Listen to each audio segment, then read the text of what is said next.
Tere kallid tennissõbrad, on veebruari kuu lõpp ja enne vabariigi aastapäeva täpselt üks päev. Hakkame salvestama järjekordset matšpalli episoodi. Saatejuhid Gunnar Leheste ja Riho Kallus ning meie külalisteks seekord endine Eesti tippmängija, võib öelda, et üks parimatest Jürgen Sopp, tuleb mikri lähemale, ütle tere. Tervist. Ja tema õpilane, või vist öelda esimene õpilane, nooguta. No ei ole päris esimene. Ei ole päris esimene, okei. Aga kõige nimekam õpilane hetkel küll, Markus Mölder. Tere sulle. Tervist. No enne kui me lähme meie saate külaliste juurde, siis üks väike jutt, mis on seotud ka natukene meie noorema külalisega, nimelt oli Eesti spordiajakirjanike seltsi auhinnagala ja Eesti tennis ja Eesti meie seesama matšpalli podcast tegi selles mõttes meie ajalugu, et me varem pole seal väga püünele pääsenud, aga nüüd me saime audio kategoorias teise koha saatega, kus olid külas Mark Lajali ja Markus Mölderi isad. Teine koht, Gunnar Lehest ja Riho Kallus on diplomi peal kirjas. Riho, šokolaadi jätsin sulle. No väga hea, aitäh, tuleb rohkem keskenduda lapsevanematele ikkagi, et vähem mängijaid kutsuda siia saatesse, et siis võib-olla saame veel auhindu. No, Riho, tegin pildi sellest diplomist, oli mõnus tunne? Ma lihtsalt mäletan seda saadet, et see oli väga huvitav siiras jutt, mida nad mõlemad rääkisid, et võib-olla seda oli huvitav teha ka, ma mäletan, et võib-olla sellepärast ta selle auhinna sai ka. Ja pöörame siinkohal siis sellele saatele uuesti tähelepanu, et otsige Delfi taskust üles ja kuulake järgi. Aga tulles nüüd meeste juurde, kes meil ikkagi üle laua on, siis Jürgen, sinu üleminek mängija karjäärist treeneriks, kuidas see käis? Oli see sul varem ette planeeritud või see lihtsalt kuidagi juhtus iseenesest? Kui ma otsustasin lõpetada, ega mul siis ei olnud mingit selget plaani, et ainuke asi, mis ma plaanisin, oli selline sujuvam üleminek, et kui ma teatasin lõpetamisest, siis mul oli endiselt plaanis mängida klubitennist nii Soomes kui Saksamaal ja ma mingil vähesel määral teen seda siiamaani. Ja siis ütleme teisest aastast, kui ma olin juba lõpetanud, siis mul tekkis võimalus võtta laagris treener Marek Turuga 2 peale üks lastegrupp, 10-11 aastased, siis ma olin nii-öelda seal abitreener, natuke veel tegelesin ühe teismelise mängijaga ja siis nii oligi jah, ja siis seda ma tegin siuke aastakese ja siis siuke puhtjuhuslikult üks mingi moment Eke Tiidemann võttis minuga ühendust, et ütles, et Markus Möldril oleks vaja tegevust paar nädalat, et kas ma saaks aidata see aeg teda lihtsalt treeningutega ja siis me tegime mingi siukse 2 nädala jooksul võib-olla mingi, ma ei tea, 7-8 treeningut ja siis sinna paika see nagu jäi ja siis mingi hetk uuesti rääkisime Markus isaga ja siis tekkiski selline mõte, et võib-olla hakata nagu regulaarsemalt treenima. Et korra, jah, oli sellest isegi juttu siis, kui ma just olin nagu lõpetanud, siis, aga jah, siis ma olin juba muude asjadega natuke hõivatud, aga jah, siis ühesõnaga sujuvalt on läinud see. Mäletad sa seda hetke, millal Markus Mölder kui mängija sinu teadvusesse üldse jõudis, millal sa esimest korda Markusest kuulsid? Ma arvan, et see oli võib-olla mingi aasta või 2 enne meie koostöö algust, et ma olin näinud teda vist kuskil aastalõputurniiril mängimas ja siis kus ma teda niimoodi nii-öelda lähemalt mängimas nägin või treenimas oli siis, kui me mängisime Tallinnas, oli see minu viimane, ei olnud tegelikult viimane, oli eelviimane Davis Cup seal Okeaania saarte vastu, siis Markus mõndadest treeningutest võttis osa et siis ma nagu nägin teda jah, see oli äkki 2021 võib-olla või midagi sellist. Markus, sama küsimuse põrgatan sulle, millal sina esimest korda Jürgen Zoppist kuulsid? Mina esimest korda, ma arvan, et no ma ei teagi, no ma arvan, et kohe üldse, kui ma tennisega tegelema hakkasin, siis umbes nendel esimestel aastal tekkiski see küsimus, et kes siis nagu Eestis on nii-öelda siis kõige parem ja nii, et siis oligi Jürgen Zopp ja siis sain teada ikka. Aga millal sa kuulsid, et oleks võimalik Jürgeniga hakata trenni tegema? See oli, mäletan, tegimegi need 2 nädalat, siis tegime, siis just kui Jürgen ütles, et Eke, kui küsis, et 2 nädalat, eks saaks minuga mängida enne turniiri. Siis tegime trenni, siis käisin turniiril ära, ma ei mäleta, kui pikk, kui mitu nädalat ma ära olin, aga see oli umbes selline periood, kus ma olin natuke nagu natuke abitu võib-olla, et mul ei olnudki sellist kindlat kohta, mul ei olnud sellist kindlat kohta, et kus nagu treenida. Ja siis ma olin, natuke tegin Tartus, natuke tegin Tallinnas ja siis sain abi ka Hollandis natuke ühest akadeemiast. Ja siis tulingi turniirilt koju, ütlesin siis elutuppa ilusti diivani peale ja siis mingid plaanid, ma sain aru, et mu paps siis oli Jürgeniga juba enne rääkinud juba mingi paar nädalat enne, aga ta ei tahtnud mulle enne öelda, et siis kui ma koju jõudsin, siis ütles jah, et Jürgen otsustas siis mind aidata ja siis sealt see algas. Võib-olla Jürgen ja Markus läbisegi, et kes oli või kus kohas Markus enne sinu juurde jõudmist oli? Kellega ta oli harjutanud, kes olid treenerid ja millises faasis oma tennisekarjääri arengus Markus oli? No võib-olla seda kõige paremini oskab öelda Markus ise, et mulle lihtsalt võib-olla ma ajasin natukene sassi, kas see Davis Cupil nägemine või see treeningnädal, et kumb enne oli, aga vist Davis Cupil nägime enne ja siis äkki treening. Vist oli küll, jah. Aga mis mulle jäigi selline nagu, mulje, et Markus oligi natuke nii-öelda ripakil, et mul oli, võib-olla natuke kahju vaadata, et hea mängija on, et tal ei ole Eestis sellist mingit konkreetset süsteemi või sükest, et kõik oli natuke liiga nagu juhuslik, et poiss ise vaatas, et ma ei tea, 1 nädal kuskil Hollandis ja siis jälle võib-olla vaatas, kes Eestis aidata saab, et siis mul jah, tekkiski see tunne, et võiks poisile nagu pakkuda ja mis loomulikult oli mulle endal ka ju huvitav väljakutse, et sinnamaani ma olin tegelenud ikkagi rohkem nii-öelda lastega, et siis ma olin alati tahtnud ka nagu treenida kedagi sellist nii-öelda just selles faasis, kes hakkab nagu noorteklassist väljuma ja tenni nii-öelda minema meesteklassi, et ma arvan, et oma mängija kogemust mul on seal lihtsam ära kasutada kui 10 või 11 aastastega, et selles mõttes jah, see algus oli nagu jah, lihtne, et aga jah, võib-olla ma räägin liiga palju, et Markus võib-olla oskab ise paremini öelda, mis seisus ta oli ja kuidas treenis. Markus, kes su treenerid on Eestis olnud?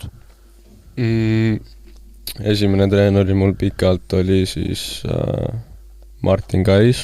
Tartus tegime, ma ei oskagi öelda, mingi üle 10 aasta ja siis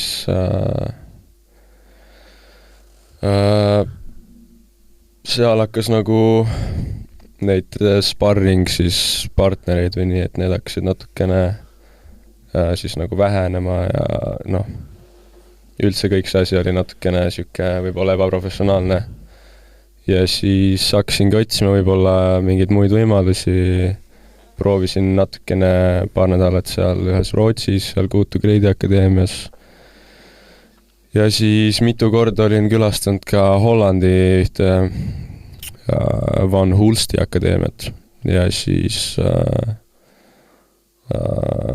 oligi see periood siis, see oli umbes siuke aastake minu arust siis kus ma seda otsisin siis mingit siukest kindlat kohta, et aga enamuse ma ikkagi lõpuks olin siis see aasta, siis olin Tallinnas Ekkega natukene, Eke aitas mul seal mingit sparre leida ja ise oli ka väljakul ja siis Hollandis ma olin siuke, ei oskagi öelda, siuke ei oskagi ausalt öelda, et mingi käisin selliseid nädalaid, 2-nädalaseid vahel tegin seal trenni, aga see hetk oligi mul lõpuks, et et valime ära, et siis oligi plaanis, et nüüd ma lähen nagu full time siis nii-öelda sinna Hollandisse, kuni siis tuligi see Jürgeni pakkumine ja siis sain ikkagi lõpuks kodus siis trennida Eestis. Ma selles mõttes kaevun natukene veel sügavamal su mälestustes hoopis, et millal sa mäletad ennast esimest korda üldse tennisereketit käes hoidmas? Kus see kõik pihta hakkas? Tähtvere tennishallis hakkas see pihta. Kui vana sa olid? Siis ma läksin trenni esimest korda vist 3-aastaselt ja 9-kuuselt, kui ma ei eksi. Esimesed mälestused, ma ei tea, ongi seal grupitrennis teiste lastega, siis mäletan Karin, siis oli Karis siis oli see hetk ka seal siis koos Martiniga tegid siis lastele nii-öelda trenne ja siis nendega koos siis tegin seal. Hakkas meeldima, tundub? Hakkas meeldima. Riho, millal sina esimest korda kuulsid siuke mängija nagu Markus on olemas? No eks Tartu poisid olid ju päris varakult tõusid ju pildile ja Oliver sul ju põhiline suur sõber ka ja rivaal, kellega te olete palju ju koos treeninud ja palju koos võistelnud ka, et eks nad olid ikkagi ju juba varakult noorte meistrivõistlustega ma olin seotud, ma arvan sel ajal, kui nad seal juba esimestes vanuseklassides võistlesid, et mina tean neid poisse nagu ammu. Juba siis, kui nad reketid kätte võtsid võistlustel käima hakkasid, et ma just mõtlesingi, et mul tuli meelde see sinu küsimuse peale, et sa küsisid, et kuidas kellega trenni ja mismoodi, et see väga fantastiline ja ilus pilt, kui te olite neljakesi Ameerikas, et kui palju teil nagu me jõuame sinna. Jah, et kui palju teil, ma just mõtlesingi, et kui palju teil täna nagu omavahel on sellist ühistreenimist või palju te üldse kokku puutute, et mõtlen, et Kennet ja Oliver ja teie, et see on ülioluline, et on sellist nagu rohkem seltskonda, et see tennis on selline individuaalne üksikmäng, et no iga tennisemängija jõudmisel kuhugi sellel teel on siin palju aastaid, palju igasuguseid tähtsaid ja vähem tähtsaid valikuid, palju otsuseid, raskeid hetki, rõõmsaid hetki.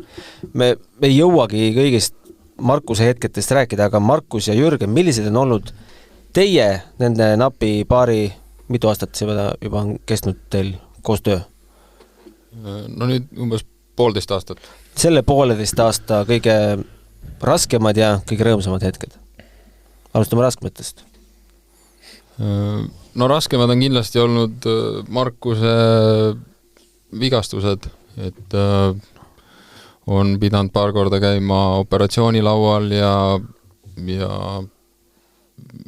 tänu sellele või on jäänud päris palju nii-öelda võistluskuid vahele, et eelmine aasta ka Markus tegelikult sai võistelda normaalselt 5 kuud, et õnneks tänu headele tulemustele nendel kuudel ja mõningalt tänu selle noorteklassi punktisüsteemile on võimalik mingite teatud õnnestunud turniiridega juba päris palju nagu edetabelis tõusta, et ma arvan, nagu igale sportlasele need mõned napid kaotused, see emotsioon võib-olla isegi kahvatub selle kõrval, kui on jälle selgub, et on vaja paar kuud võistlustest eemal olla, et need, ma arvan, on kõige niisugused raskemad hetked.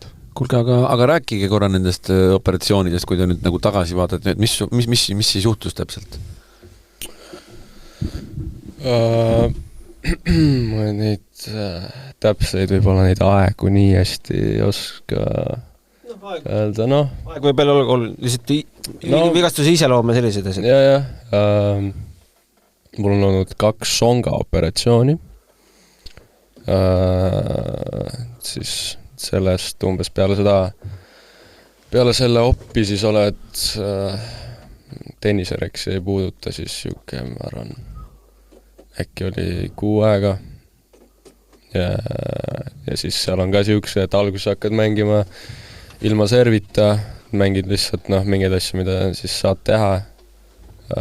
Siis oli ka üks hüppeliigesoperatsioon, mul lisaluu oli paremas hüppeliigeses, siis sellest välja tulemine oli ka siuke siis sai tenniseraketit vist juba kiiremini käes hoida, aga see liikumine ja kõik, et see võttis nagu aega natuke siuke, ma arvan, et kokku 1,5 kuud, võib-olla 2. Ja nüüd siis viimased siis 4 kuud olen siis ka või 4 kuud tagasi siis hakkasid mul siuksed põlvejamad pihta natukene. Et siis ma ka nüüd raketit ei puudutanud paar kuud. Aga nüüd hakkan juba sellest välja tulema ja see vist praegu on kõik. Vahel siis selle hüpekaga on mul ka natukene veel olnud peale seda operatsiooni natukene veel siuksed probleemid, aga see ei ole olnud nii hull, et peaks kõik nii-öelda lõpetama või nii. Ja kas see viimane põlveasi ongi praegu see, miks te ei saa olla kuskil tuuri peal, vaid olete laagris trennis, jah? Aga räägime ikkagi rõõmsatest hetkedest ka, et kui nüüd peaks nüüd näpu peale panema ja välja tooma just selle ühe maasika, siis mis te tooksite? Mis sina tooksid? Jürgeniga koostööst just. Sellest ajast. Viimase 1,5 aastat. Sinu highlight. Maasika või? Jah. Ma arvan, et see USA reis. Jah, ma arvan, et kui siis võtta need hästi nii-öelda siis detailselt, siis ma arvan, et see esimene see ringi võit seal, võib-olla isegi see, et kui ma lõpuks põhitabelisse sain, oli siis lucky loserina, aga see moment oli ka selline päris lahe. Et see oligi siuke, et see, kui mul see vigastus ka oli aasta algul, siis ma oligi siuke, et nagu võib-olla mõtlesime, et kas tahame seda,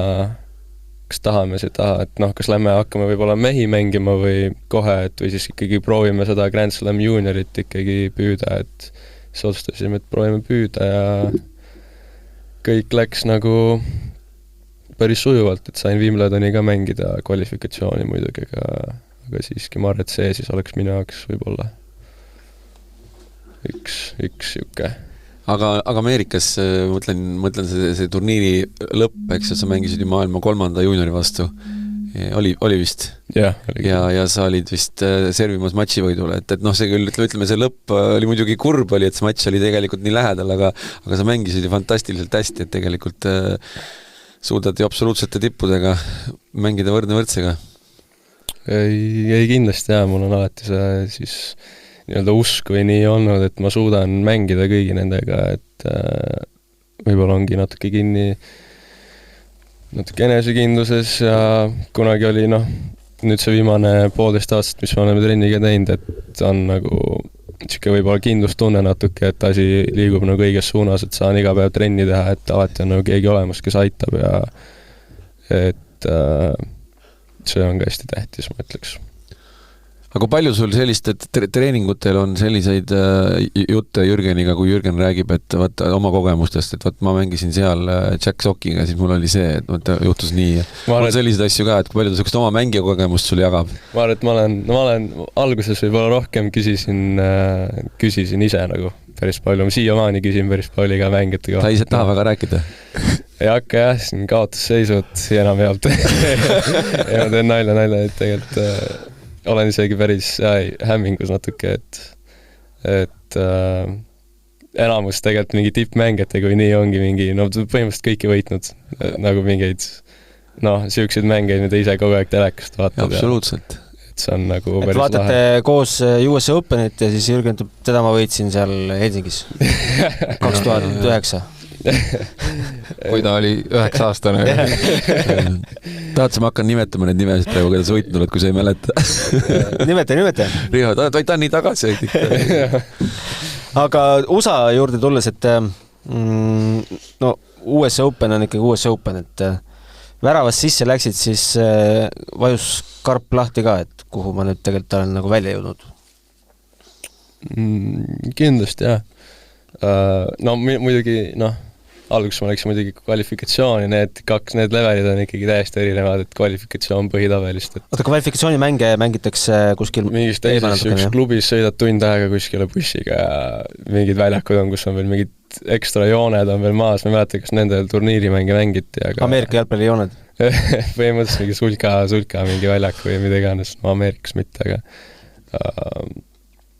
aga siis lõpuks ikkagi, kui sinna saad selle badge'i sealt kätte hotellist ja lähed siis väljakutele, kõik on nii organiseeritud ja kõik on nii nagu mingi siuke, oled veits eufoorias, kui sinna lähed ja näed kõik seal siis isegi mingeid tippmängeid ka seal nii lähedal mängimas ja trenni tegemas, et väga lahe oli tõesti.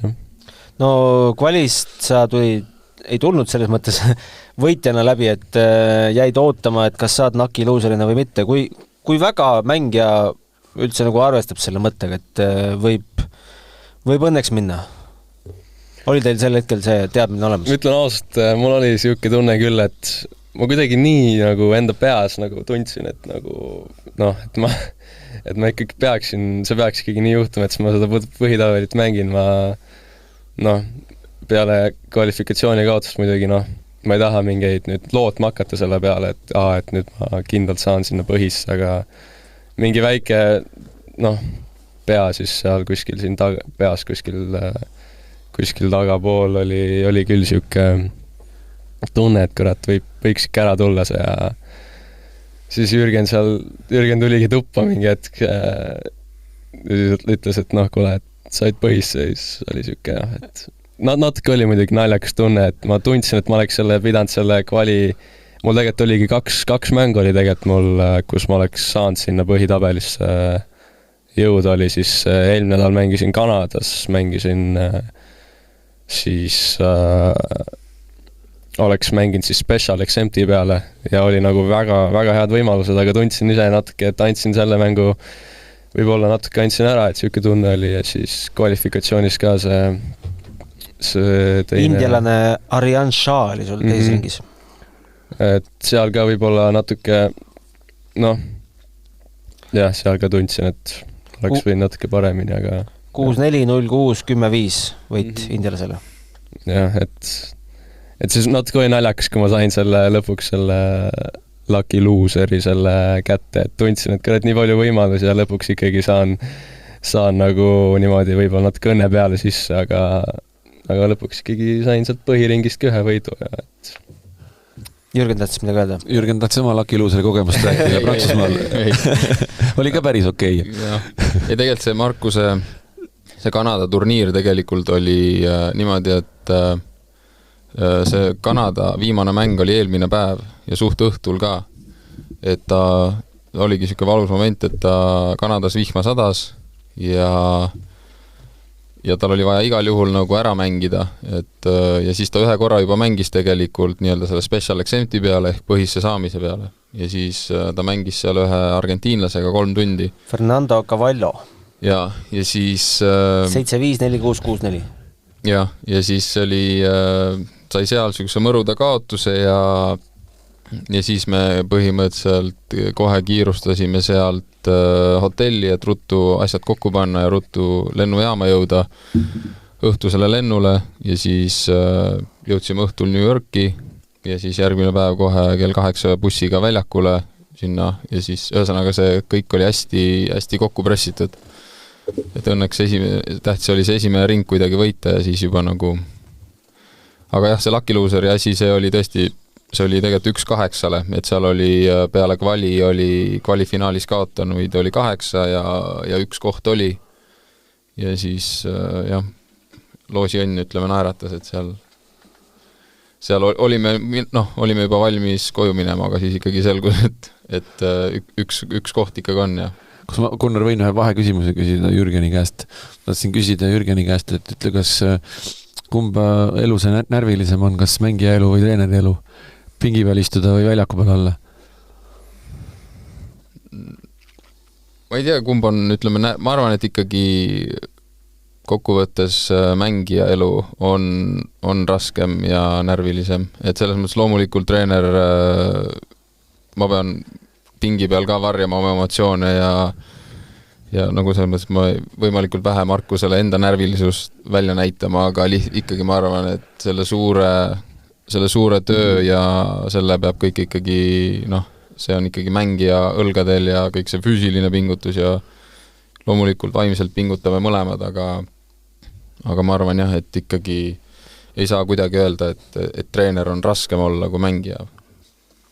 Kas teie tiimis on veel taustajõude, keda te tooksite välja, kes teid abistavad?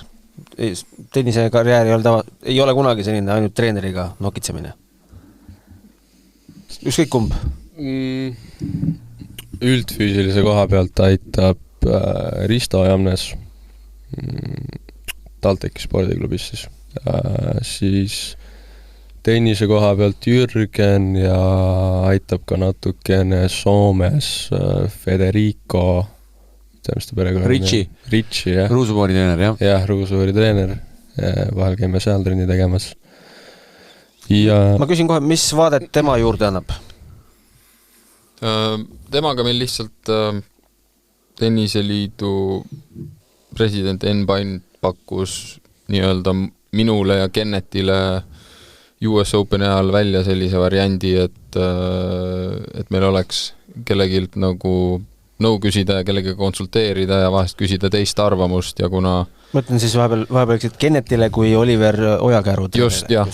Et siis me oleme sellist võimalust kasutanud, oleme vahest käinud nii-öelda paariks päevaks Soomes, et kui mul on mingid küsimused või ma tahan Markuse kohta mingit arvamust või mingi asja koha pealt nõu küsida, et tema on kindlasti meist kogenum ja selle asja sees kauem olnud, nii et see on nagu nii-öelda natuke põhimõtteliselt nagu koolitus võib-olla nii mulle kui Kennetile.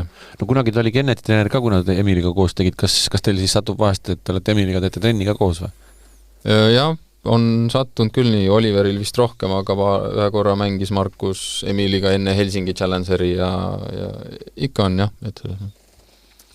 Kuidas, Jürgen, sina ennast treenerina vormis hoiad, mitte küll füüsiliselt, aga just nende treeneri teadmiste poolest? On see ainult, tuleb see kogemustega ja igapäevase tööga või sa kuskilt vaatad veel midagi kõrvalt? Loed pakse raamatuid kuskilt?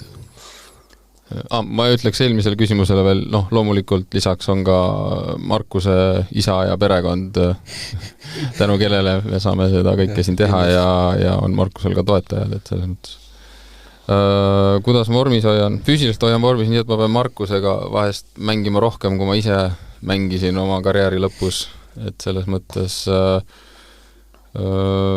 ja eks ikka konsulteerin Federicoga, kuskilt vahelt vaatan, loen juurde midagi, et nii see käib. No sa ütlesid toetajad, tegelikult toetajad on, kas on õige öelda A ja O, aga olgem ausalt, ei istuks siin, kui ei oleks grupp toetajad taga, kes saate te nimelis ikka välja tuua, nad oma nimed lubanud avaldada? Kaimar Mölder. Kõige suurem toetaja on Kaimar Mölder, jah. Isa ikkagi. Elagu peasponsor. Aga jah. Ja siis Tallink on nüüd siis sellest aastast on üks siis teine siis suurim toetaja. Ja siis mul on selliseid mitmeid selliseid võib-olla väiksemaid toetajaid, võib-olla selliseid eraisikuid natuke, et Gold Time näiteks, natukene ka Big Bank ja mõned veel, aga neid ma praegu ei hakka nimetama siin kõiki. Tipphetkedest juba natukene rääkisime, ma ei tea, kui suur tipphetk sinu enda jaoks, ma arvan, et ikkagi oluline, aga vähemalt kõrvalt vaadates oli kihvt vaadata ja need päevad seal Eesti meistrivõistlustel Herne tänava väljakutel jõudsid finaali ja mängisid seal Danil Klinkaga. Ikkagi päris mälestusväärse mängu. Kuidas sa ise selle nädala selle Eesti meistrivõistlustel kokku võtad ja kuidas sa oma lõpptulemusega rahul jääd? Kokkuvõttes ma arvan ikkagi positiivselt võtan kokku. Mulle finaal jäi võib-olla natukene keipeldama.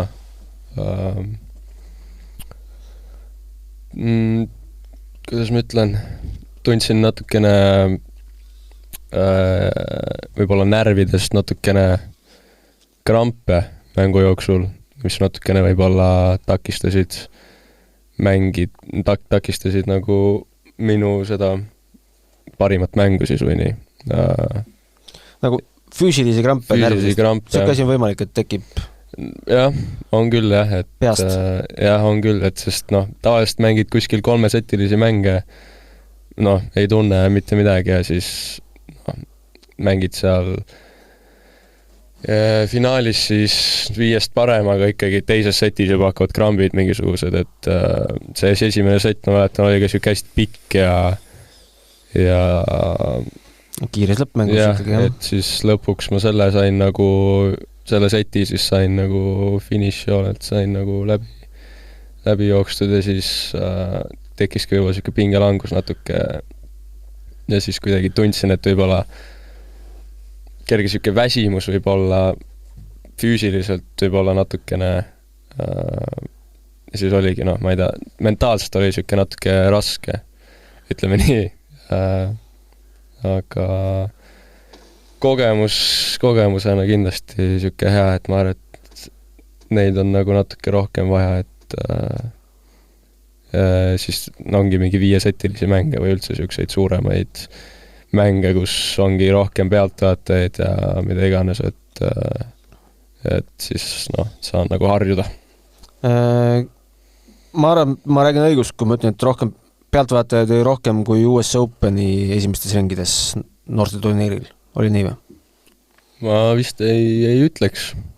Või US Openil jagus US publikut? Openil rohkem rahvast.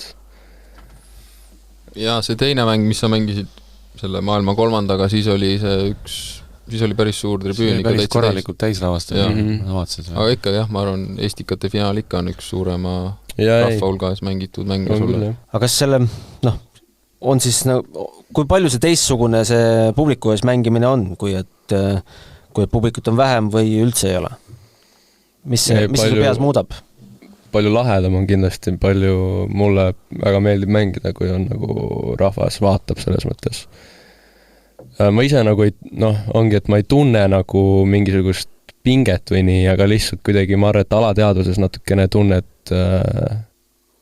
ikkagi, et kogu aeg keegi vaatab sind, et sa võib-olla alateaduses natuke teed mingeid asju võib-olla teisiti. Et võib-olla see natukene, sellega võib-olla pean natuke lihtsalt harjuma, aga muidu ma ei tea, ei ole eriti midagi teissugust, et lihtsalt on lahedam mängida, kui keegi plaksutab ja keegi huvitab nii või nii, et kui sa mängid. Markus, kas see Eesti meistrivõistluste finaal oli sul esimene kord, kui sa mängisid 5 parem või? Jah. Oligi esimene kord, Jürgen, kuidas ma tahtsin sinust küsida, et ega tennises ikkagi me teame, et need on ka 2 erinevad spordiala põhimõtteliselt 5 parem ja 3 parem, et kuidas sul kogemused sellega olid, et kui mängida ikkagi Grand Slamil 5 parem matša? Jah, Estikatel kas oli varem juba? Kunagi olid poolfinaalist ka niimoodi, aga nüüd vist on ainult finaal. Just varasemas karjääri staadiumis noores eas, et ütleme jah, need esimesed kogemused olid Davis Cupil ja Estikatel jah, et eks ta on teistmoodi mängija, ütleme. Ta eriti kui mängid esimest korda. Et siis aga jah, sellega ka ikkagi harjub, et seal lõpuks võtad tavalist mängu lihtsalt, finišijoon on veits kaugemal alguses aga samas on ka ütleme, kehv algus ei ole võib-olla nii saatuslik. Nii saatuslik alati, jah. Aga ega tennises ei saa ju nagu maratonis, et maratonis sa säästad aega selle kogu distantsi peale, mitte aega, vaid säästad oma füüsist distantsi peale, aga tennises eriti 5 parem, sa ei tea, kus see finiš on. Et sa pead ju algusest peale ikkagi iga punkti eest panema nii, et veri ninast väljas. Jaa, ei, selles mõttes küll jah, sa ei saa hakata seal, et ma algus võtan nüüd juba rahulikult. Et selle palli järgi ei jookse ja siis ega selles mõttes 5 parem mäng on ka võimalik tund 40-ga ära kaotada, et selles mõttes see 5 parem ei tähenda kohe 4 tundi mängimist, et see ikkagi 6-1 set võib kesta vahest, ma ei tea, koos pallipoistega 20 minutit, et jah, et selles mõttes seal ei saa nii küll minu arvates seal niimoodi hakata ajatama seda pingutust, et see peab ikkagi kohe suhteliselt täiega peale minema. Millised teie päevad praegu välja näevad, kui Markus taastub siin väiksemast või suuremast vigastusest? Mis teie siht on, kus te tahaksite nüüd järgmisena tuuri peale tagasi astuda? No õnneks nüüd juba näevad päevad nagu normaalse treeninguna välja, et proovime teha 1-2 tennisetrenni ja vähemalt üks üldfüüsiline trenn iga päev. Et Markuse esimesed võistlused peaksid toimuma märtsi keskel, et nüüd üleeile veel sai viimase süstipõlve, et nüüd siis loodame, et saame veel treeningutes natukene intensiivsust tõsta ja siis juba hakata võistlusteks valmistuma. On teil umbkaudu, et kus võistlusel võiks alustada, vaatate kalendrit ka? Ja vaatame küll, et Markus läheb mängima liiva peale ja üles on ta antud siis kas Horvaatias, Küprosele või Türgi turniirile 15 000, et seal sõltub, kus tal on parem šants, märtsis, et kus tal on parem šants peale saada, et selle järgi saab umbes otsustada nädal enne. Millised teie treeningpäevad selles mõttes välja näevad, et palju seal on sellist mängu osa, füüsilise osa on nagunii omaette ooperaga, aga palju te istute maha, peate koosolekuid, panete paika eesmärke, et kuule, selle nädala lõpuks me võiks jõuda sinnamaani, et sa oled nüüd teinud seda ja nüüd järgmise nädal, et selle aasta lõpuks vaata, oleks kena, kui sa nüüd jõuaksid sinna ja kas on selliseid jutuajamisi ka? Numbrilisi eesmärke me ei ole nagu pannud, et ütleme, kahjuks on praegu olnud peateema see, et saaks Markuse tervisega korda ja me saaksime sellest hakkab kõik pihta. Jah, et saaks naasta normaalsete treeningute juurde, et me ei peaks kogu aeg arutama, et kuidas täna oli põlv või hüppeliiges ja et siis me saaksime normaalse graafiku alusel võistelda, mis võib-olla tähendaks talle umbes 2 turniiri kuus. Et treeningud näevad ikka välja, mis koosnevad mingitest harjutustest, kui ma näen punktimängus, et Markusel on vaja mingit elementi rohkem treenida, siis mingid harjutused selle elemendi ümber ja loomulikult proovime mängida palju punktide peale, et selles mõttes eriti kui õnnestub, ütleme, palju trenne peame tegema omavahel, kuna Eestis ei ole nüüd nii palju mängijaid, kes saaks kogu aeg, et kui Oliver on ära või siis ega väga palju nagu variante ei olegi rohkem, et siis kui siis mängin ma ise ta vastu, siis kas teeme mingit korbitrenni, vahest mängime tavalist setimängu, et selles mõttes. Aga kui te nagu kokku saite 1,5 aastat tagasi, kas teil siis oli selline esimene koosolek, et kus me tahame olla, mis me selleks peame tegema, paberile mingi kava joonistama? See eesmärk meil oli jah, et Markus jõuaks välja noorte Grand Slam turniiridele, et kui me alustasime 2022 sügis, siis algus läks täitsa hästi, Markus võits 5. kategooria, võits 4. kategooria, 3. oli finaalis, aga siis eelmise aasta algus oli siis üks osa läks selle songa operatsioonist taastumiseks, teine osa läks hüppeliigese operatsioonist taastumiseks, ta sai alustada alles hooaega märtsi lõpus.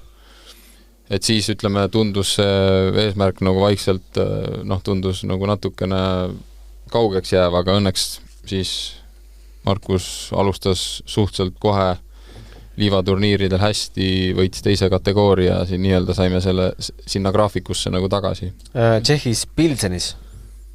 Seal oli poolfinaal. See oli poolfinaal, vabandust. Jah, et turniiri võitis minu konspektid sassis.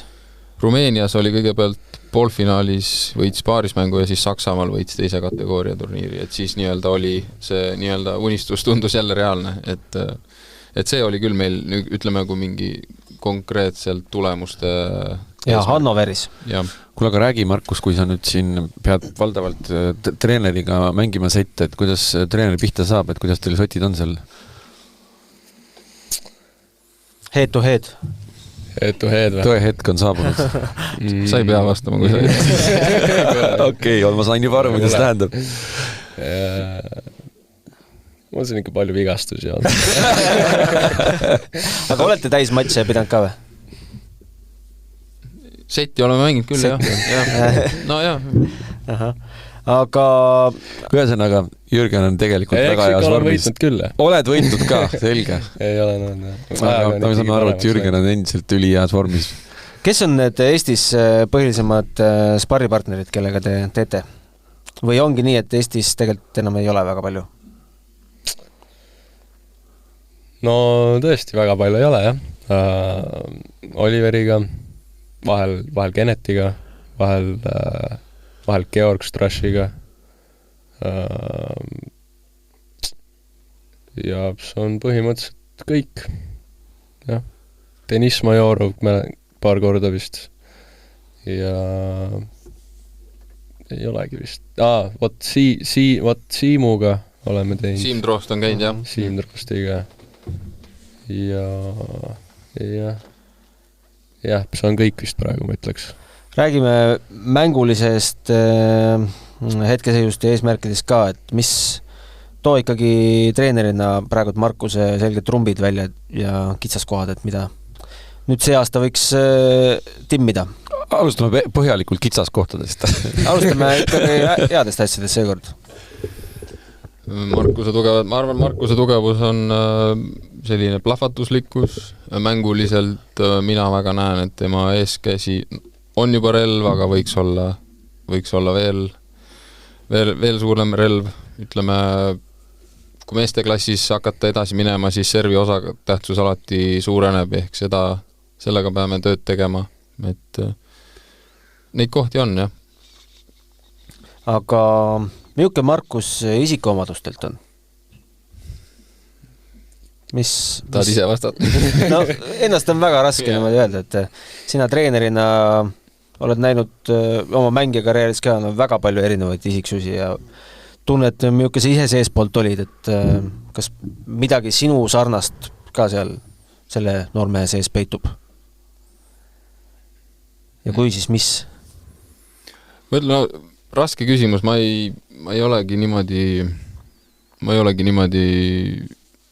eks ma ju ikka selles mõttes päevast päeva näen teda ja juba päris hästi tunnen, ma arvan, aga ma ei tea, ausalt öeldes ei hakkaks niimoodi Markuse isiksust lahkama siin, et las ta olla. Las see jääda spordipsühholoogide pärusmaa. Ja ei, selles mõttes me räägime palju asjadest, aga võib-olla jah, see on nagu natuke siuke isiklikum värk, et võib-olla las jääb meie vahele. Markus, kes on su eeskuju tipptennises? Kellele sa pöialt hoiad? See peaks siis olema mul Rafael Nadal ikkagi väiksest peale juba on selline iidol, et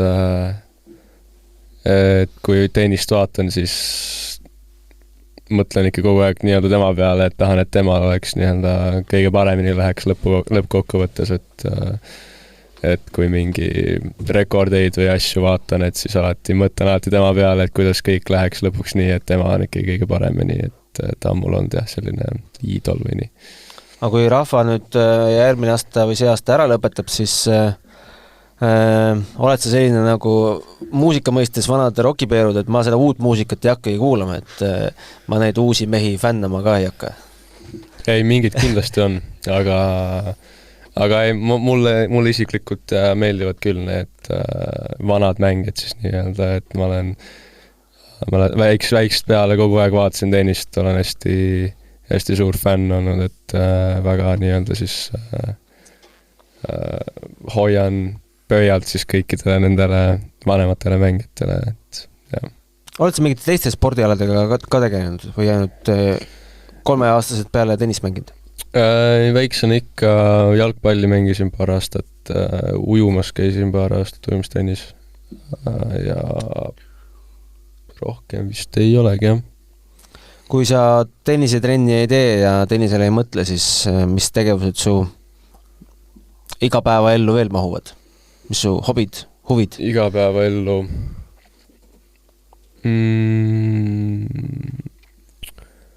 no muidu hobid on mulle väga on hakanud golf meeldima ja nüüd siuke viimase mingi, no see aasta olen hakanud ka natukene harrastama noolemängu. Noolemängu? Jaa. Aga ma ei tea, iga päev ellu, mis ma ikka, muidu õppida on vaja veel, koolis käin. Kus koolis käid? Audentese gümnaasiumis. Mitmes klass? 12. klassis, jah. Eksamite periood tuleb ka kevadel? Tuleb tõesti, jah. Kuidas te selle oma treeningkavasse mahutate? Kahjuks need on vaja mahutada kuidagi, et tavaliselt on alati tennis olnud esimesel kohal, aga need eksamid on vaja ikkagi ära teha, et peab nendega arvestama. Laagrites on ka õppimist kõvasti või mitte laagrites, vaid üldse välismaal olles? Jah, sellega on natuke raske mul olnud, et kui oled seal teiste mängijatega ja oled seal nii-öelda seal zoonis, siis nii-öelda, et siis on vahel raske sealt välja tulla ja oled mingi peale mänge või trenne, oled ka väsinud ja et siis eriti ei taha seda nüüd arvutit võtta välja õhtul ja hakata nüüd mingit matemaatikat õppima, et aga kahjuks tuleb teha jah, vahest. Sellest eelmisest aastast me oleme mõned pidepunktid rääkinud, aga tahaksite veel midagi välja tuua, mida me ei kajastanud selle 45 minuti jooksul, et mis te ise näete, et oli väga oluline hetk selles hooajas? Ega vist on enam-vähem ära räägitud, et selles mõttes mul on nagu selles mõttes üle hea meel, et me suhteliselt ütleme kokku pressitud hooajast sai suhteliselt palju välja pigistatud ja eesmärk täidetud ja selles mõttes ma arvan, see andis hea tõuk Markusele ikkagi üks asi on mängida noorteturniiri Grand Slami kvalis, et Wimbledonis ja igal pool on see mujal väljakutel, et US Openil oli ka ta kuskil suvaline tenniseklubi Bronxi linnaosas, et selles mõttes seal, kui oleks meil see teekond seal lõppenud, siis põhimõtteliselt ei saa öelda, et ta oleks saanud, et ta sai nüüd Grand Slami maiku tunda, et mul oli, Markuse üle oli nagu ülimalt hea meel, et nagu tal oli, see palju, kannatusi ja jama tänu nendele vigastustele ja et ta seal nii-öelda see, loosi õnn nagu naeratas ja nagu tasus tagasi selle jama eest, mis tal oli aasta alguses, et see on jälle niisugune hea näide, et kui sa nagu pingutad ja jääna alla, et selles mõttes siis võib see õnn ka nagu naeratada, et mul oli nagu tema üle väga hea meel. Kas juunior tennis on nüüd läbi, nüüd on meesteaeg või? Jah. Ega see on ju üks murdehetk ikkagi iga tennisekarjääris, et kuidas see meesteaeg hakkab minema ja mis nõu sa omalt poolt oled andnud, et algus tuleb kannatlik olla? Jaa, just nimelt, et mitte loota, keskenduda nagu oma teekonnale, mitte võib-olla liiga palju vaadata ikka võib, aga mitte liiga palju lasta pähe endale mingeid, siukseid komeetmängijaid, kes lähevad esimestele meesteturniiridele kohe võidavad ja on seal poole aastaga challengeridel, et igalühel on nagu oma teekond, et kannatust on vaja, et keskenduda ikkagi eelkõige füüsiliselt tugevaks saamisele ja oma mängu parandamisele, et lõpuks mängutase on lõpuks see, kui ruttu sa sealt esimestest tasemetest läbi tuled, et ma arvan, nagu siuke kannatlikkus on äärmiselt oluline. Meenuta, kas sina olid nii-öelda jutumärkides komeetmängija või tasa ja targu areneja seal esimestes meeste aastates? No pigem ikka tasa ja targu, et mingid edasi, esimese aasta lõpuks ma olin siuke 600-700 vahel ja järgmine aasta olin seal kuskil 400 piirimail, et see kindlasti ei ole nii mingi komeet, et selles edasiminek oli nagu selge, aga ikkagi pigem siuke tasa ja targu, jah.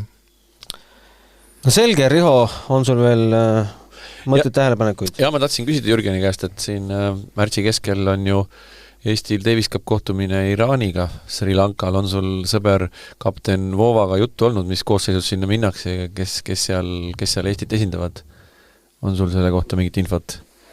Mingit infot on, jah. Ma olen saanud aru, et Mark kindlasti, Oliver, Tamm, Siim Troost. Daniil ei ole või? Ma jään vastuse olgu. Mul ei ole jah täit infot. Ma tean, et märtsis meil tuleb Davis Cupi saade teha. Ja, et ma tean, et Kennet läheb kaasa nii-öelda Sina? Abitreener, abimängijana. Ei lähe kaasa? Aga ma tänan teid saatesse tulemast ja ma olen suhteliselt veendunud, et me kohtume, kui mitte selle laua taga, siis meie teises majas, teises stuudios vähemalt. Teie teekonnal veel, et hoiame teile kõvasti pöidlaid, soovime kiiret paranemist sellest, mis sind veel võib-olla vaevab, aga eelkõige raudset närvi ja kõike seda samust. Aitäh! Aitäh sulle, Markus! Aitäh teile! Ja aitäh ka kuulamast, nii et järgmine matšpallisaade juba märtsis. Nagu ikka, asjad käivad. Kõik head!